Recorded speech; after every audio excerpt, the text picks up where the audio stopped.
sebelum kita membahas, kita mau perkenalkan diri dulu. Perkenalkan, nama saya Alisa Nafairus, absen 19. Nama saya Dinda Hanakari Dewi, absen 1. Nama saya Denis Hidayatullah, absen 9. Saya Muhammad Afif, absen 23. Saya Faradila Purnomaini, absen 11. Nah, yang pertama, apa itu energi air? Energi air atau hidroenergi adalah energi yang dihasilkan dari pergerakan air. Contohnya itu seperti kayak air terjun, sungai, gelombang laut, sama pasang surut yang dapat digunakan untuk menghasilkan energi listrik atau tenaga mekanik. Nah, yang selanjutnya yaitu kekurangan. Yang pertama yaitu depresi air tanah. Yang kedua dampak buruk pada ekosistem air. Yang ketiga yaitu investasi awal mahal. Nah, selanjutnya yaitu kelebihan. Yang pertama yaitu pembangkit listrik tenaga air atau PLTA. Yang kedua yaitu sumber energi bersih. Yang ketiga energi terbarukan. Yang keempat meningkatkan ketahanan energi.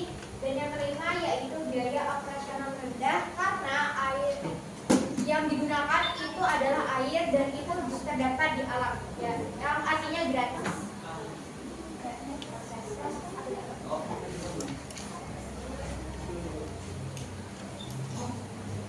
Proses dari energi air. RTA memanfaatkan energi potensial. Waduk atau sungai yang dialiri. Ayolah. Para gue Ulang ya. Proses PLTA memanfaatkan energi potensial air yang tersimpan di ketinggian dari waduk atau sungai dialirkan melalui pipa besar untuk memutar turbin. Turbin yang kemudian diubah menjadi energi listrik oleh generator. Selanjutnya ada faktor-faktor yang mempengaruhi energi air. Nomor 1, ketinggian air atau head. Semakin tinggi air terjun, semakin besar energi potensial yang dimiliki air. 2. Volume air atau deloid. Semakin besar volume air yang mengalir melalui turbin, semakin besar energi yang dihasilkan. 3. Jenis turbin. Ada berbagai jenis turbin yang dirancang untuk kondisi air yang berbeda, seperti turbin Pelton untuk air terjun tinggi dan turbin Prancis atau kaplan untuk volume air besar dengan ketinggian sedang.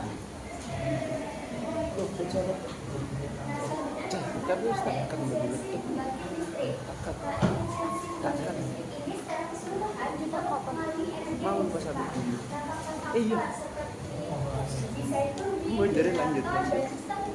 Transmisi listrik berperan dalam efisiensi ini. Selanjutnya kelima ada kondisi lingkungan. Curah hujan, musim, dan perubahan iklim dapat mempengaruhi ketersediaan air dan debit air yang pada gilirannya mempengaruhi produksi energi air. Nah, selanjutnya ada contoh-contohnya yaitu yang pertama ada pembangkit listrik tenaga air atau KPA, yang kedua ada kincir air, yang ketiga ada gelombang air, yang keempat ada pasang surut laut, dan yang kelima ada energi thermal laut. Oke, itu aja penjelasan dari kita. Apa ada yang mau bertanya? Saya. Perkenalkan, nama saya Malika Desma Rama, nomor absen 21. Coba kalian jelaskan apa itu deflasi air tanah yang ada di kekurangan energi air. Deflasi air tanah sendiri itu penurunan jumlah air yang tersimpan dalam akuator atau lapisan air bawah tanah ya, akibat pengambilan air yang lebih besar daripada pengisian kembali. Nah, untuk PLTA sendiri itu kan membutuhkan banyak air untuk berprosesnya kan. Nah, kalau misalnya ngambil air dari sungai yang kecil, itu bisa mengakibatkan penurunan lapisan air bawah tanah. Terima kasih. Juga Kok jadi? Udah ditanyain Malika. Gimana? Masih ya? Gimana? Ada Sebelumnya perkenalkan, nama saya Mazaira Syawahid. Saya izin bertanya. Jadi kan energi air ini kan biasanya disebut PLTA kan. Nah, PLTA itu dalam rekonstruksinya, dalam konstruksi PLTA itu kan biasanya menggunakan bendungan. Karena memang dibutuhkan sumber daya air yang banyak dan melimpah. Jadi untuk pembentukan bendungan sendiri itu kan biasanya apabila gagal dan jebol itu akan berdampak ke masyarakat di sekitarnya. Kira-kira menurut kalian penanganannya itu dari PLTA gimana? Untuk resiko bencana karena kan itu termasuk kekurangan. Aja ya. Sebentar ya, kita tahu dulu nggak apa ya. Oke, dari Juan.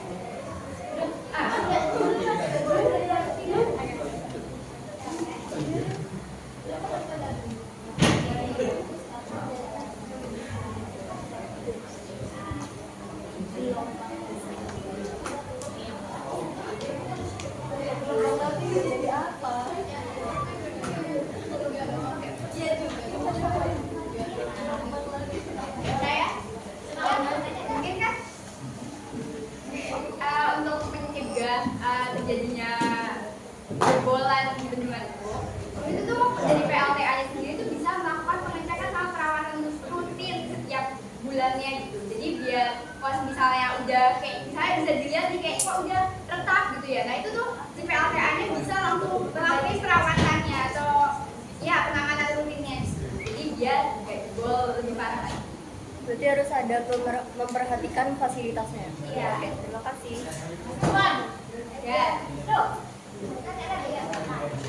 Oke, aku mau nanya, itu yang contoh kan ada PLTA, gelombang air laut. Nah, itu sudah termasuk contoh dari sumber energi yang udah benar dari listriknya atau perlu contoh apa?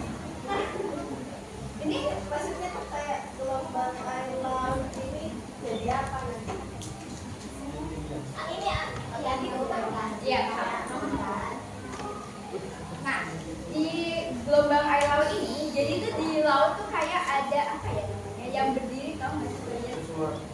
Nggak mercusuar juga, Iya, ada batas dulu. Iya, ada kayak yang berdirinya gitu kan. Nah itu dengan adanya si gelombang ini, itu tuh bisa menghasilkan energi listriknya itu. Oh, jadi ada alatnya juga. Iya, ada tenaganya yang digunakan. Iya. Tenaga dari gelombang dari dari energi air ini beneran memfokuskan itu ya, usahanya dari si generator itu. Ya, sama kayak kecil aja. Oke, terima kasih. Sekian dari kami, mohon maaf jika ada salah kata.